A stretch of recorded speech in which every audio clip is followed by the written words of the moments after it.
Hello friends, আজকে আমি বানাবো ভেজ ডাল। নিয়েছি মুগ ডাল, নিয়েছি হলুদ, লবণ, গাজর, বিট, বিনস, তেজপাতা, ফোড়ন দেওয়ার জন্য নিয়েছি পাঁচফোড়ন। তারপরে যে ডালটা নিয়েছি, ডালটা আমি কড়াইতে তেল দিয়ে ভেজে নেব। লাল লাল হয়ে যাওয়ার পরে ভেজে ভেজে আমি নামিয়ে নেব। তারপরে কিন্তু ডালটা আমি প্রেসার কুকারে ছিটি দিয়ে নেব। তারপরে আমি দিয়ে দেব গাজর।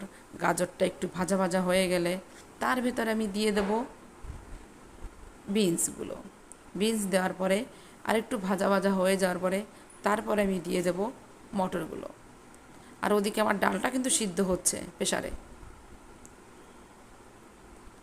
এবার এইগুলো আমি একটু হলুদ লবণ দিয়ে দেবো যাতে মটরটা একটু নরম হয়ে যায়। এবার আমি নামিয়ে নিয়েছি। এবার দিয়েছি আমি পনিরটা ভেজে আমি নামিয়ে নিয়ে একটু তেল দিয়ে পাঁচফোড়ন দিয়ে তেজপাতা দিয়ে আমি ফোড়ন দিয়ে তারপরে আমি যে কুকারে যে আমি ডালটা সিদ্ধ দিয়েছিলাম সেই ডালটা আমি ঢেলে দেবো। তার আগে আমি দিয়েছি আদা, যে বেটে রেখেছিলাম একটু আদা আর একটু জিরে। আমি বাটাটা দিয়ে ভাজা ভাজা করে তারপর আমি সেই কুকারের ডালটা ঢেলে দিয়েছি। ডালটা ঢেলে আমি হলুদ লবণ দিয়ে একটু নাড়া দিয়ে তারপর আমি একটু জাল হওয়ার জন্য বসে আছি।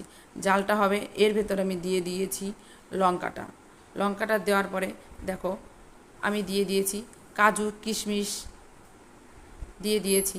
দিয়ে আমি আরেকটু নাড়িয়ে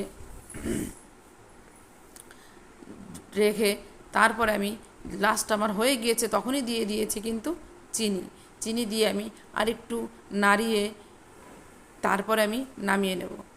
থ্যাংক ইউ।